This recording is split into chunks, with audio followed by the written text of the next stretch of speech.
Assalamu alaikum 'yan uwa mata, wannan shiri na mata a musulunci zai kawo muku haske da ilimi na addinin musulunci daga Ƙur'ani mai girma zuwa sunnonin manzon Allah sallallahu alaihi wasallam cikin salo mai sauƙi da fahimta, tare da shawarwari da za su ƙarfafa mu su kuma taimaka mana a rayuwarmu ta yau da kullum, daga gida zuwa tarbiyya, al'umma da kuma zamantakewa ta yau da kullum. Ki zama mai ɗabi'u da halayen ƙwarai, mai gaskiya, mai amana, mai tausayi, mai taimako, mai kyakkyawar zato ga al'umma. Sai mu bi abubuwan da Allah ya ce, Annabi ya ce, da kuma yadda an ka ce a kula da shi. Daga cikin abin da yake wajibi, to kada ya cutar da makwabcin shi.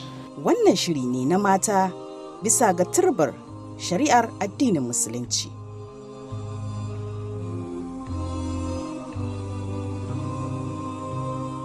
Hi everyone, welcome to Nathan's World. Nigeria's content creators are navigating an increasingly complex environment. Access to fast, affordable internet and reliable power supply remain a constant battle. First of all, I use my laptop to write the script, so I need electricity. Second of all, for the voiceover, it's either if you go to studio, if there is electricity, they pay you, you pay them the normal rate. Else, if they're going to on their gen, you're going to pay extra charges. Thirdly, the network issue. We really face a lot of challenges when posting our contents and when replying to comments, and sometimes we don't get to know that there is an emergency. Sometimes we say we're going to post a video by 8:30. Maybe we create an advert video for an original video that we're going to release video by 8:30. That particular time we'll be having network issues, so we'll not be able to post the video and people will be there waiting. And at the end of the day, if you post it, there will be comments coming after that. You don't fulfill your promise. We've been waiting since 8:30, so that's really discouraging. I do face a lot of challenges, especially when the service is down. The network usually goes down. Sometimes I have to work overnight and schedule my content to post the next day, and sometimes I have to postpone posting the content for almost a week because of the network issues and also light issues. Despite these setbacks, Nigerian creators are pushing boundaries, exploring new topics while navigating the fine line between creative freedom and censorship. The rise of social media has brought new challenges. For many content creators, trolls and cyberbullying are a constant companion. When you have negative comments, it's not easy. It really brings your motivation down. I've had a few negative comments, and the one that really got to me was when somebody said, "Why am I letting my hands show in my picture?" And I was kind of offended because I don't even know her, she doesn't know.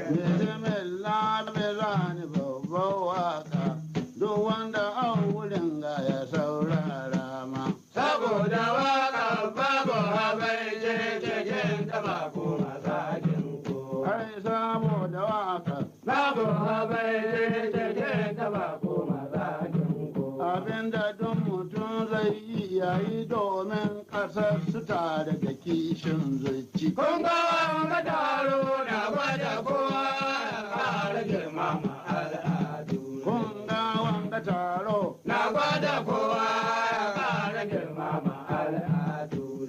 Yobe da ne shi ba zan gargajiya ta samu kara fahimtar juna. Mutane turawa sun so lubatan mu da ba mu tantance ba. Ga yanzu Allah ya damu harka ba mu gara da biya kowa. Ai ga yanzu Allah ya damu harka ba mu gara da biya kowa. Yobe da ne wasan gargajiya da za mu gara fahimtar juna. Yara 'yan makaranta manya da kankanan koko ɗau horo na. Ko kama al'adu na iyayen ko ka ku yarda da aikin banza. Sai ku kama al'adu na iyayen ko ka ku yarda da aikin banza. Gabe da ne wasan gargajiya da za mu kara fahimtar juna. Gwamnati tana tsayewa jama'a gargaɗi da babba da yaro. Kowa ya kama al'adunsu ya kawo da girmama su ya gaskanta akwai waɗansu mutane sun yada nasu sun bi na yanci rani. Sunan akwai waɗansu mutane sun yada nasu sun bi na yanci rani. Nufin dalewa zan gargajiya ta samu karafarin gwamnatin mu ta ahamo ta ceto mu kan nasara su lalata mu. Gada da dai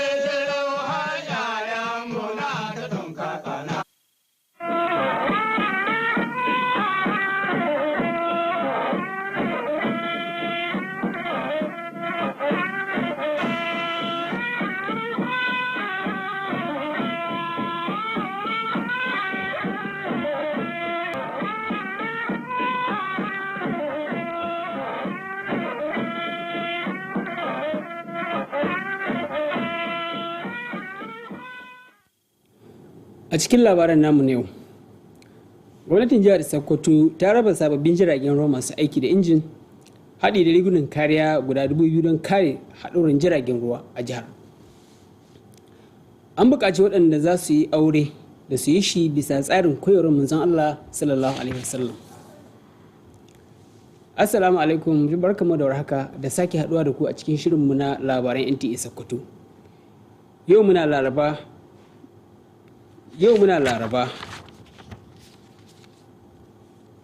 29 ga watan Agusta na shekarar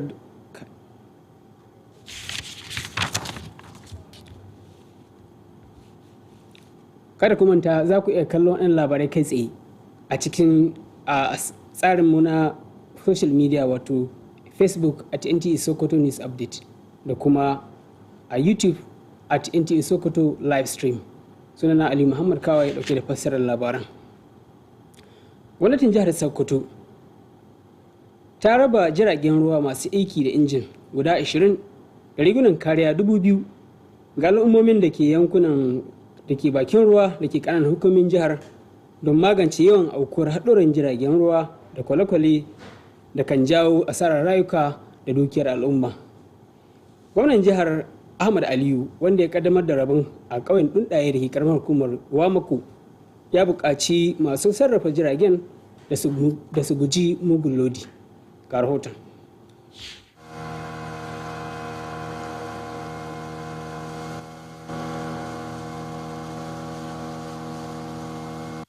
Haɗurran kwale-kwale da ake yawan samu a jihar Sokoto ya janyo asarar rayuka da jikkata wasu da kuma asarar dukiyoyi na miliyoyin naira. A wajen rabin kayayyakin, Gwamna Ahmad Aliyu ya tunatar da aukuwar bala'in kwale-kwale a kowace shekara da akan samu a jihar, inda ya ce samar da jiragen ruwan guda 20 da rigunan ceto 2,000 na da nufin rage haɗuran jiragen ruwa sosai. Ya jaddada cewa dole ne kowane fasinja ya sa rigar kariya kafin ya hau domin tabbatar da tsaftar safarar ruwa a jihar.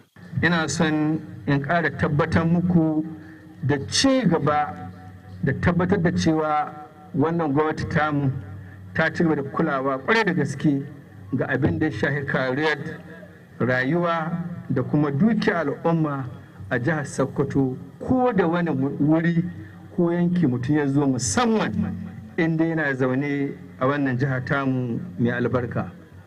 Ina son in yi godiya kwarai da gaske ga al'ummar jihar Sokoto da irin addu'o'i da haɗin kan da muke samu, wanda shine a babban sirrin da dukkanin shugaban da ake samu a faɗin wannan jiha. Mai ba da shawara na musamman kan hukumar ba da agajin gaggawa ta jihar ya bayyana cewa gwamnati ta kashe sama da naira biliyan 3 don tallafawa waɗanda ambaliyar ruwa da wasu bala'o'i suka shafa. Wakilin mai alfarma sarkin musulmi da sakataren gwamnatin jihar da wakilin hukumar kula da hanyoyin ruwa ta Najeriya da kuma hukumar agajin gaggawa ta ƙasa sun yaba ƙoƙarin gwamnatin jihar bisa wannan karancin tare da yin kira ga ma'aikatan da aka horar da su bi ƙa'idojin kariya da aka gindaya. Sun kuma yi kira da a ƙara yawan kwale-kwale domin biyan buƙatun al'ummin da ke bakin ruwa. Ina kira gare mu ko al'umma Annabi Muhammadu sallallahu alaihi wasallam mu ci gaba da shugabannin roƙo ba zagi da suka ba.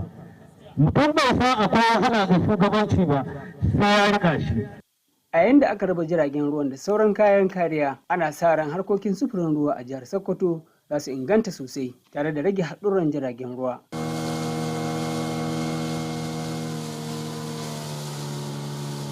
Daga Majalisar Dokoki ta Jihar Sokoto ta aminta da ƙudurin da ya nemi a gina makarantar firamare a kofar Atiku a mazaɓar Sokoto ta Kudu.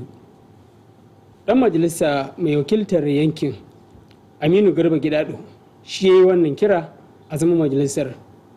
Ga Shehu Yusuf Anka ɗauke da ƙarin bayani. ƙudurin dokar da ke neman gina makarantar firamare a mazaɓar Sarkin Adar da ke mazaɓar Sokoto ta Kudu ta biyu da kira ga gwamnatin wanda ɗan majalisar da ke wakiltar mazaɓar a majalisar dokokin jihar Sokoto Aminu Garba Gidado tare da kira ga gwamnatin jiha da ta hanzarta wajen kawo ɗauki ta wannan haujin. Duba da ilimi na ɗaya daga cikin manufofin wannan gwamnati ta wannan jihar guda 9 wanda ke da zummar kawo ci gaba ta fannin ilimi. Amma duka ward 11 da suke cikin Sokoto South ita kaɗai ce ba ta da primary school ko secondary school da secondary school. So da haka zaman da muke yi na tattaunawa da jagororin mazaɓar da kuma iyayen yara da muke jin koke-kokensu yana ɗaya daga cikin dalilan da ya sa na kawo wannan koke a zauren majalisa.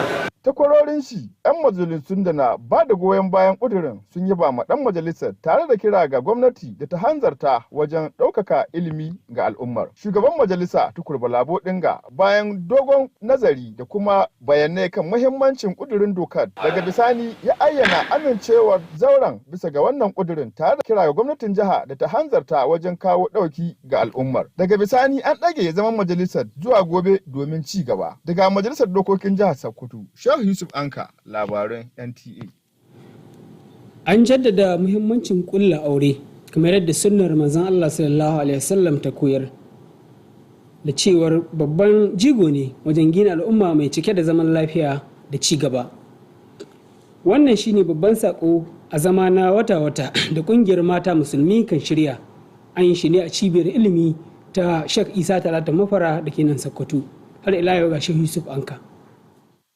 Dukkanin auren da aka gabatar bisa a tafarkin Allah zai kawo zaman lafiya, haɗa zumunta, har ma da kyakkyawar al'ummar da za a yi alfahari da ita. Malumai sun yi ittifaƙin cewar dukkanin auren da aka gudanar da ba bisa tafarkin Allah ba, tabbas akan samu matsalola har ma da tabbatar gurɓatar al'umma da za ta kawo naƙasu a kowane mataki. Abin da muka saurara gaskiya mun fada sosai, ya yi mana bayani akan mu yi ma mazajen mu biyayya kuma mu sha Allah muna faɗakarwa babu shakka tana da amfani kwarai da gaske domin zamantakewa ta aure ita ce asali ga gina gida wanda yake ingantacce. Dr. Ibrahim Liman Sifa a wa'azin da ya gabatar lokacin mu'tamar ya bayyana cewar aure wata ibada ce wadda kan kusantar da musulmi ga Allah mahalici da ya bayyana a zaman ginshiƙin da kan kawo ci gaba a kowane mataki. Ya kuma kira ga musulmai da su azama wajen gabatar da ayyuka bisa ga tafarkin Allah domin samun kyakkyawar zari'a da kuma makoma kyakkyawa. Gyara gida guda tubale ne na gyara al'umma gaba daya. Akan haka ne muka yi bayani akan muhimmanci ne domin ta nan ne ake kuskure. Duk inda aka sama mutum na kwarai to za a ci daga wani gida ya fito. To inda kowa zai fito daga gidan kirki to kenan za a samu al'umma wadda take mai kyau. A lokacin taron an kaddamar da kwamitin amintattu na mutum 16 a ƙarƙashin jagorancin Farfesa Asiya Abubakar Bagudu domin magance matsalolin zamantakewa aure har ma da samun kawo ci gaba ga zaman ma'aurata. Saboda haka wannan kwamitin ta dade tana ta shawarar ya za a cimma nasara, kuma wannan ya faru ne tun daga tubalin iyali. Idan aka rasa iyali to an rasa al'umma. Saboda haka wannan kwamitin ta ga ya kamata a samu ingantaccen iyali wanda za ta zama dalilin samun ingantaccen al'umma. A dalilin haka ne muka ga ya kamata mu fara faɗakar da kanmu mata, kuma za mu haɗa matasa maza da mata. Wannan yanzu ba mata aikin mata kawai ba ne. An kuma tunatar da al'umma da su kasance wajen gabatar da addu'o'i domin samun tsira a nan duniya da kuma gobe kiyama. Haka kuma an bayyana mata a zaman ginshikin al'ummar da kan samar da al'umma ta gari wadda za a yi tinƙaho da ita. Daga Sokoto, Shehu Yusuf Anka, labarun NTA. Ƙungiyar ƙwallon ƙafa ta Sokoto United ta dawo kan horo a filin wasa na Giginya da ke nan Sokoto don tunkarar kakar wasa ta National League ta wannan ta shekarar 2025-2026. Ga Abdullahi Umar Ilalu zai ja mu je.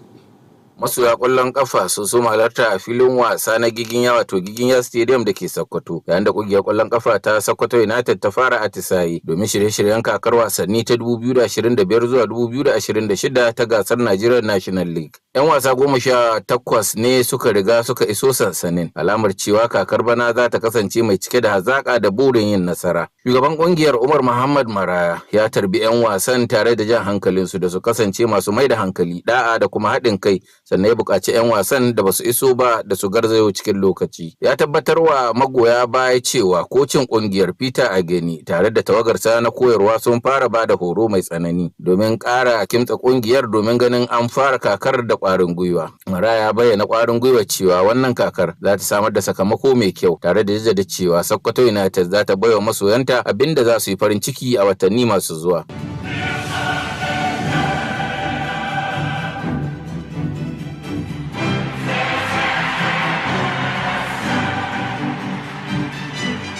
A gasar Champions League kuma da aka buga jiya, Real Madrid ta doke Marseille da ci 2-1 bayan Kylian Mbappe ya zura kwallaye 2. Juventus da Dortmund sun tashi 4-4, yayin da Karabakh ta bada mamaki da ta doke Benfica da ci 3-2. Arsenal ta lallasa Athletic Club ci 2-0. Union Saint-Gilloise ta samu nasara 3-1 akan PSV Eindhoven, sai kuma Tottenham da ta doke Villarreal da ci 1 mai ban haushi. Yau kuma akwai manyan wasanni inda Bayern Munich za ta kara da Chelsea. Liverpool za ta karbi bakuncin Atletico Madrid, yayin da Paris Saint-Germain za ta fafata da Atlanta. Ajax za ta kara da Inter Milan, Olympiacos da Pafos, sannan Slavia Prague da kuma Bodo Glimt. Abdullahi Umar Ilalu, labarun wasanni.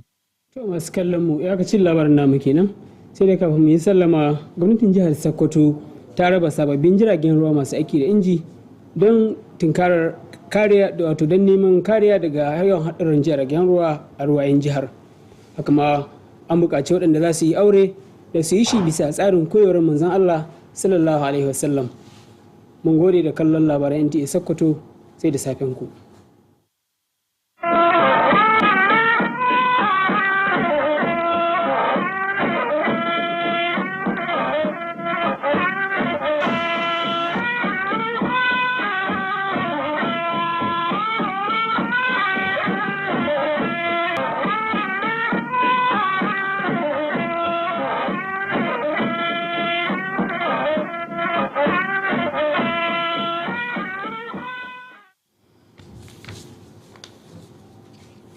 On the news tonight, Sokoto state government unveils brand new boats, life jackets to prevent canoe mishaps. Prospective Muslim couple asked to marry in line with prophetic traditions.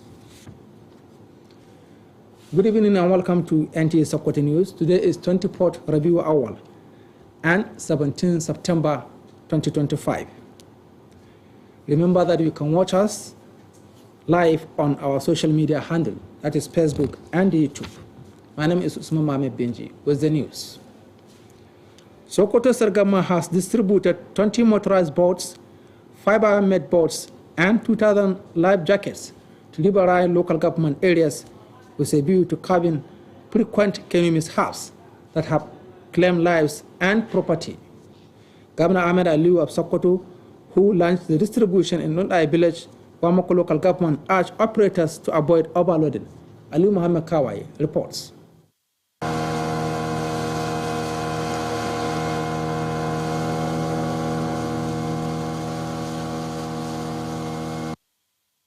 Frequent canoe mishaps in Sokoto State have claimed lives, caused injuries, and destroyed property worth millions of naira. At the official distribution, Governor Ahmed Ali recalled the annual canoe disasters in the state and said the provision of 20 motorized boats and 2,000 life jackets is aimed at drastically reducing boat accidents. He emphasized that every passenger must wear a safety jacket before boarding to ensure safer water transport. Let me use this medium to strongly warn the captains of these boats that under no circumstances shall they overload them.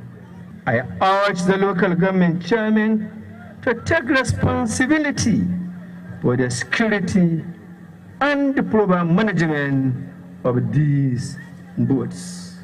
they must ensure that these goods are not misused or allowed to deteriorate. The Special Advisor on State Emergency Management Agency revealed that the government has spent over 3 billion naira to support victims of flooding and other disasters. Representatives of the Sultan of Sokoto, Secretary to the State Government, National Inland Waterways Authority and National Emergency Management Agency commended the state government for the gesture and urged trained operators to strictly follow safety rules. They also called for an increase in the number of boats to meet the needs of riverine communities. Honestly, you have given us a level playing ground for all federal government agencies to operate in Sokoto State without fear or favor. Your Excellency, we commend your efforts because you are a man of the people, you love your people, and you are a grassroots politician that hears the yearning of your riverine community. With the distribution of the motorized boats, water transportation in Sokoto State is expected to improve significantly, reducing the risk of canoe mishaps.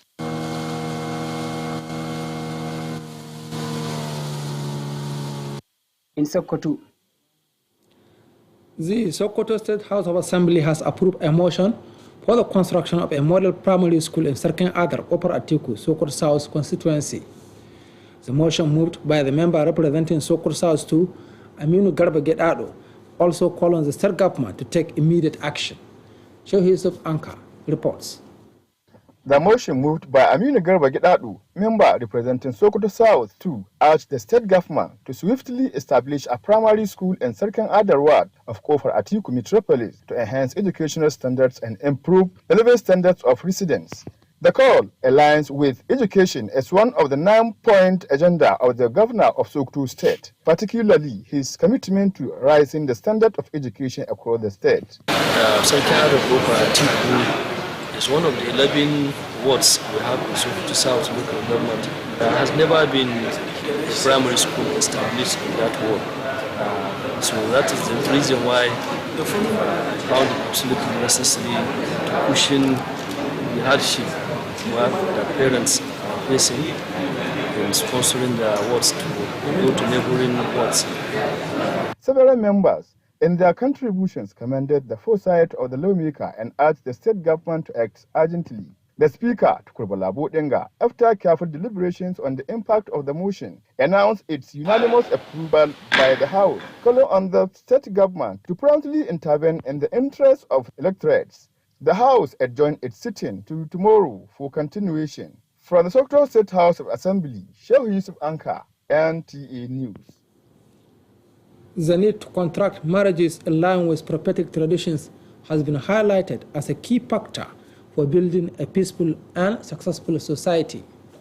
This was the central message at the monthly special Mu'tamar organized by the Muslim Sisters Organization, Sokoto State Chapter, held at the Sheikh Isa Talata Mapara Institute Center, Sokoto. Sheikh Yusuf Anka has more on the story.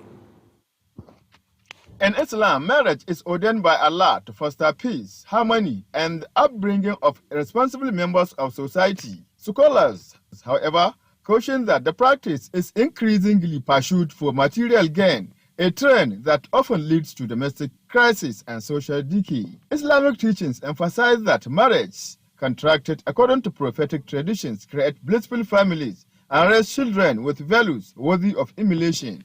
Speaking at the event, Dr. Ibrahim Liman Sifa highlighted the importance of marriage guided by the prophetic example, describing it as a pillar of social stability. He urged Muslims to uphold Allah's commandments, noting that a virtuous wife is central to nurturing children with love, discipline, and proper upbringing qualities essential for a successful society.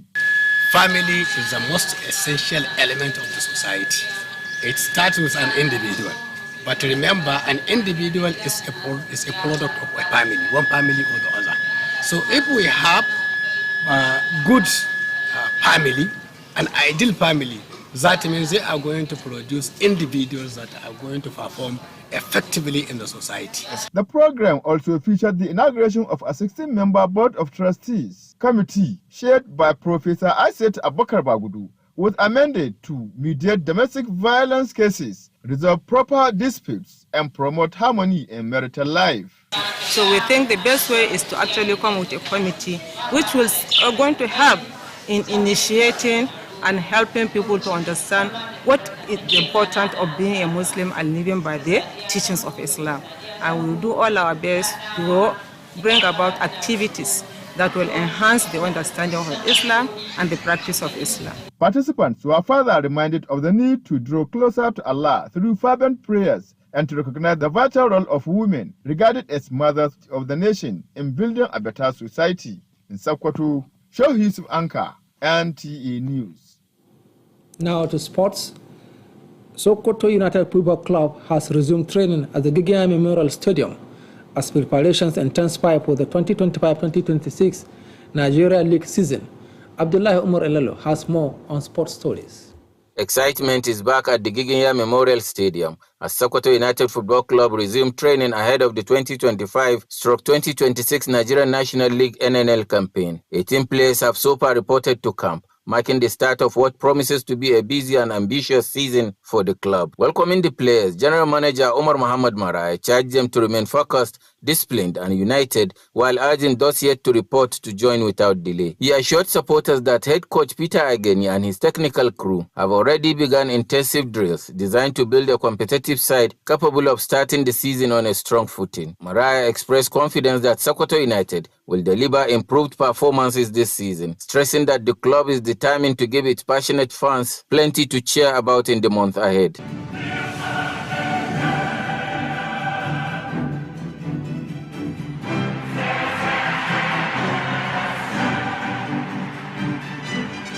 In the Champions League matches played yesterday, Real Madrid beat Marseille 2-1 with a Kylian Mbappe brace. Juventus and Dortmund shared 8 goals in a 4-4 thriller, while Karabakh shocked Benfica 3-2. Arsenal won 2-0 at Athletic Club. Union Saint-Gilles stunned PSV 3-1, and Tottenham edged Villarreal 1-0. Tonight, Bayern hosts Chelsea. Liverpool face Atletico Madrid and PSG clash with Atlanta. Ajax meet Inter Milan. Olympiacos play Pafos and Slavia Prague take on Bodo Glimt. With sports update, Abdullah Umar Ilalu, NTA News. Well, viewers, that is our package for today. Thank you for watching. And from all of us here in the studio is good evening.